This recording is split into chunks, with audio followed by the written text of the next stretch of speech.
Para muchos jóvenes que recién dejan atrás la preparatoria, enlistarse en el ejército es una decisión que se siente tan grande como el propio futuro. Signar un contrato de servicio por años, abandonar a los padres, a los hermanos y lo conocido, no es algo que se tome a la ligera. Quienes eligen los cielos como su destino, pilotos que sueñan con volar más cerca del sol que cualquiera, saben que la vida militar puede transformarlo todo, para bien o para mal.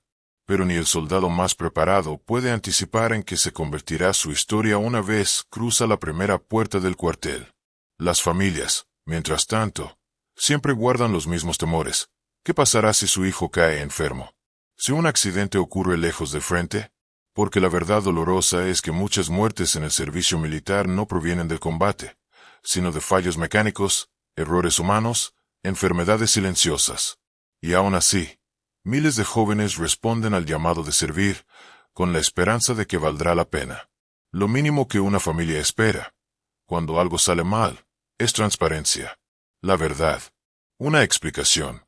Pero para la familia de un joven piloto llamado Paul Whipkey, esa verdad jamás llegó. Nacido en un pequeño pueblo de Pensilvania en 1932, Paul creció con una idea fija. Quería volar. Quería llevar el uniforme con honor. Era disciplinado, inteligente, sereno. Estudió ingeniería civil mientras se formaba en el programa militar universitario. Al graduarse, obtuvo su comisión como oficial y muy pronto sus alas de aviador. Era 1956, y el mundo estaba al borde de un conflicto que podía consumirse en fuego nuclear en cualquier momento. Estados Unidos, vigilante y nervioso, empujaba su avance armamentístico en la carrera contra la Unión Soviética. Así fue como Paul, primer teniente recién estrenado, recibió su primer destino, un sitio perdido en pleno desierto de Nevada. Camp Desert Rock, un nombre que sonaba más a penitencia que a gloria militar. En ese lugar, mientras los gobiernos discutían estrategias y diplomacias desde lujosos salones, soldados como Paul eran testigos de algo que solo se hablaba en susurros: el poder atómico creciendo sin control. La tierra temblaba.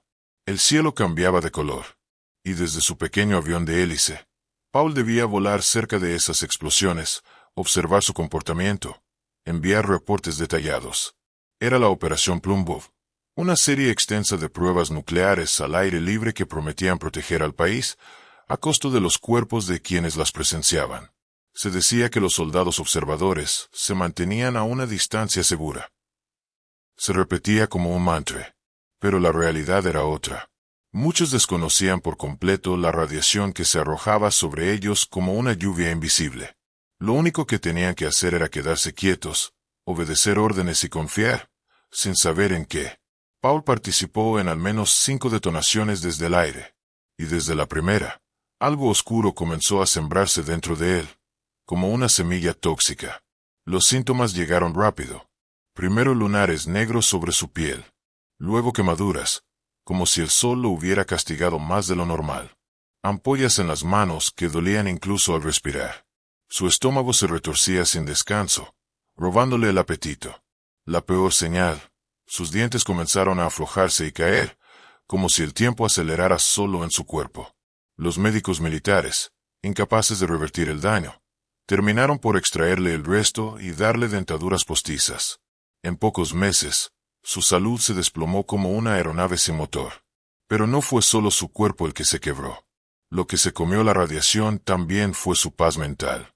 Paul, el piloto profesional, siempre recto y concentrado, empezó a comportarse distinto. Dejó de confiar en las personas. Miraba siempre detrás de él. Pasaba horas en silencio, como si cada pensamiento fuera un enemigo más del cual protegerse. Algunos creyeron que solo era estrés.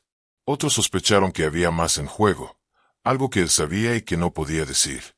Cuando por fin lo trasladaron de Nevada a un nuevo destino en California, muchos a su alrededor esperaban que ese cambio le devolviera tranquilidad. Pero no fue así. Aunque en apariencia seguía cumpliendo órdenes, su mirada había cambiado. Ya no era un soldado con certezas, sino un hombre acechado por un miedo que no podía explicar. Un detalle inquietaba especialmente a sus compañeros. Paul hablaba, muy en secreto, de una futura misión que lo pondría en el mapa de la historia.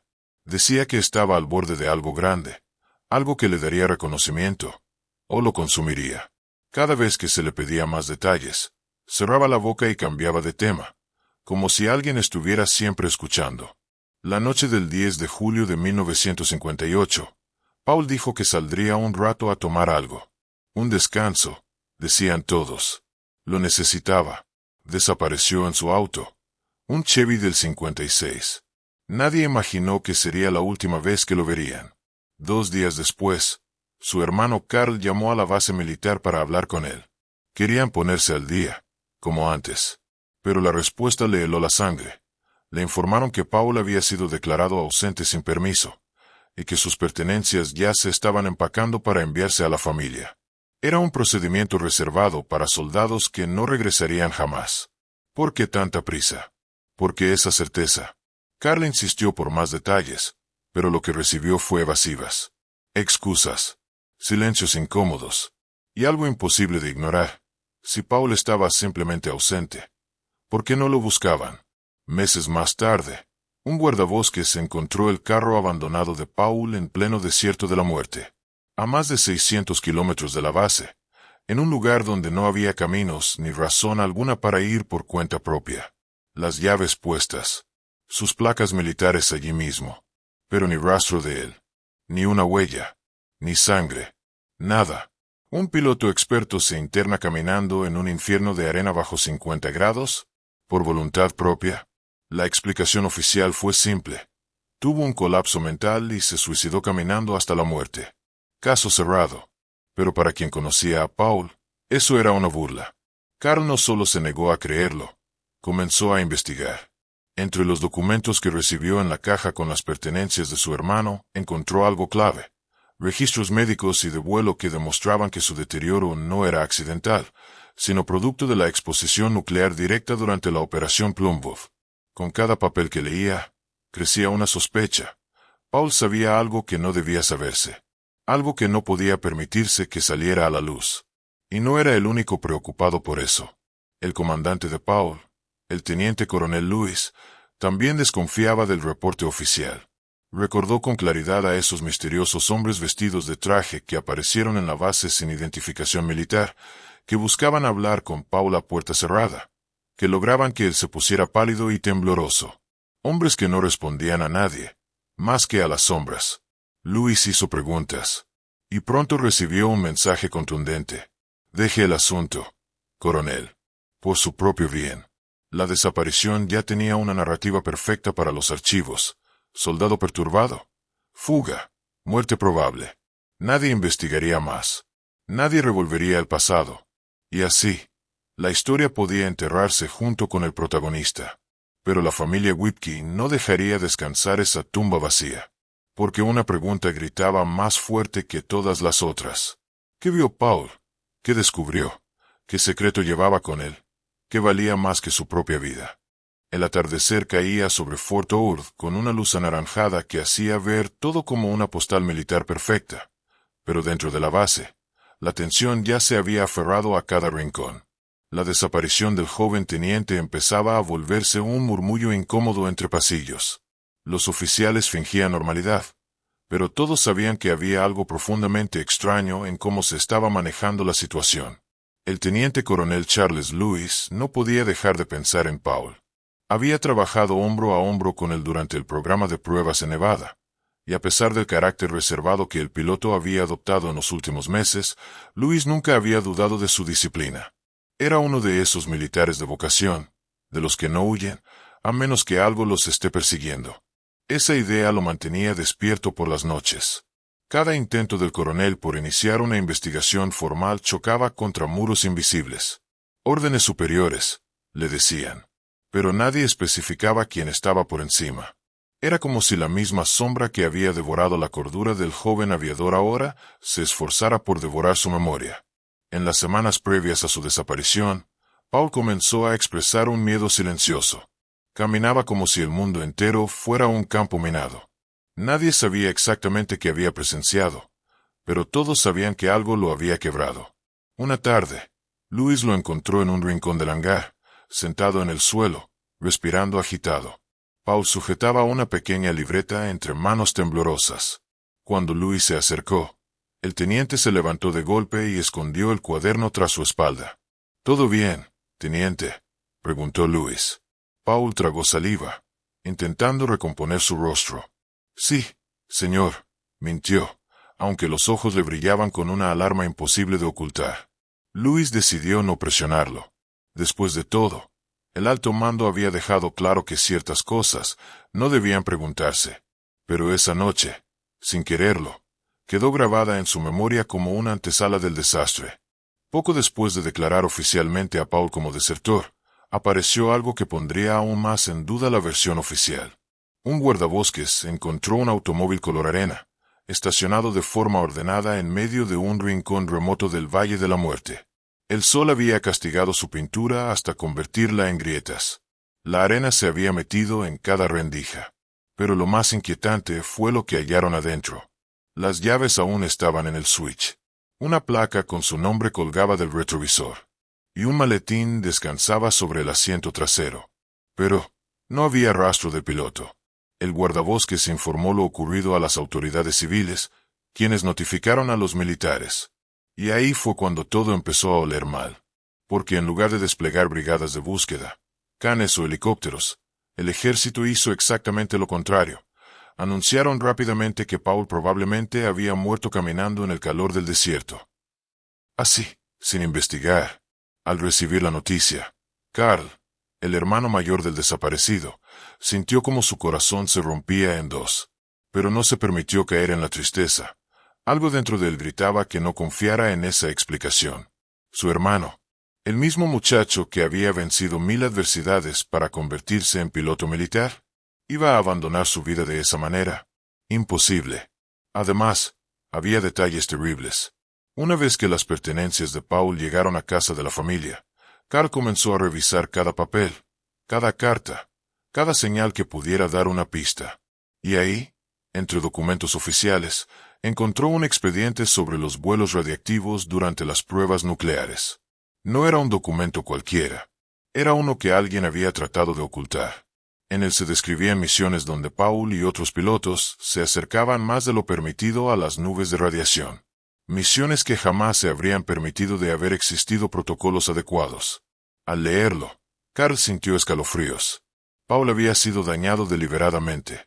Ni su deterioro físico ni su paranoia eran casualidad. Louis, aún en la base, también se hacía preguntas. Recordaba perfectamente a esos hombres vestidos con trajes oscuros que nunca se identificaron y que ignoraban todos los controles de seguridad. Entraban y salían como fantasmas de carne y hueso. Y siempre se reunían con Paul. La primera vez que Louis los vio, pensó que eran inspectores federales. Pero lo extraño no era su autoridad, sino el terror que provocaban en el teniente. Después de cada encuentro, Paul se encerraba en su cuarto o pasaba horas aislado en la pista mirando al cielo como si temiera que algo fuera a caer desde allá arriba. Louis comenzó a sospechar lo que nunca pensó que sospecharía del país al que servía. Alguien estaba vigilando al piloto, y ese alguien no quería que siguiera vivo o hablando. Cuando Carl presionó para obtener apoyo del FBI, se encontró con una muralla de desinformación. Las llamadas se transferían a oficinas diferentes. Nadie sabía nada. Nadie recordaba nada. Hasta que por fin consiguió un contacto que le habló con una frialdad que congeló la sangre. Todos los documentos del caso han sido destruidos. ¿Cómo? Alcanzó a responder Carl. Apenas estoy solicitando la información. Silencio. Después. Órdenes internas. Eso es todo lo que puedo decir. El clic del teléfono sonó como una sentencia. Carl apretó el auricular con rabia. El gobierno no solo no quería encontrar la verdad, quería enterrarla. Sin embargo, había algo que poco a poco se transformaba en una conexión inquietante. Otro piloto. Otro compañero de Paul. Otro hombre expuesto a los mismos experimentos radiactivos. Y también había desaparecido. El teniente Charles Guess, amigo cercano de Paul, había salido en un vuelo de reconocimiento. Y nunca volvió. Cuando por fin encontraron restos del avión mucho tiempo después, una inconsistencia brillaba como un faro. El número de serie de fuselaje no coincidía con el aeronave que él había pilotado aquel día. 2 pilotos caídos en circunstancias oscuras, ambos relacionados con vuelos sobre pruebas nucleares, ambos vigilados por hombres de traje. ambos descartados al enfermarse. No podía ser coincidencia. Carl empezó a reconstruir la línea del tiempo con obsesiva precisión. Descubrió que el 10 de julio, el último día que vieron a Paul, él, Tecla 1 firmó en el registro del Hotel Vites Motel en Mojave. Tecla 2 salió muy temprano la mañana siguiente. Tecla 3 compró 14 galones de gasolina. Tecla 4 y luego, desapareció. Con ese combustible, Paul habría podido conducir hasta el punto donde hallaron su coche. Pero algo no encajaba. El piloto no fumaba. Y alrededor del vehículo había decenas de colillas aplastadas en la tierra reseca. Paul tampoco había subido su uniforme. Y sin embargo, un testigo vio a un hombre con uniforme militar impecable conduciendo un auto idéntico al suyo rumbo al desierto. Nada coincidía. Nada tenía sentido. Nada apuntaba a que Paul hubiera actuado solo. El rastro comenzaba a pintar una verdad inquietante. Paul había sido llevado. Quizá amenazado. Quizá engañado. Quizá drogado.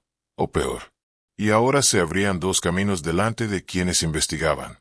Cursor blanco con forma de mano hacia la derecha, o lo reclutaron para una operación tan secreta que su existencia debía ser borrada junto con él. Cursor blanco con forma de mano hacia la derecha, o se convirtió en un experimento humano, un conejillo de indias al que ya no podían controlar. Un experimento que sabía lo suficiente como para asustar al gobierno. Louis, impotente, guardó silencio durante años. Carl, en cambio, juró pelear hasta el último respiro. Ninguno de los dos sabía que en esa historia aún había algo más profundo, algo que ni el propio Paul Whitke pudo haber imaginado. Porque según algunos registros que desaparecieron tan rápido como aparecieron, Paul había volado en áreas donde se probaban tecnologías de origen desconocido. Y había visto cosas que simplemente no debía ver.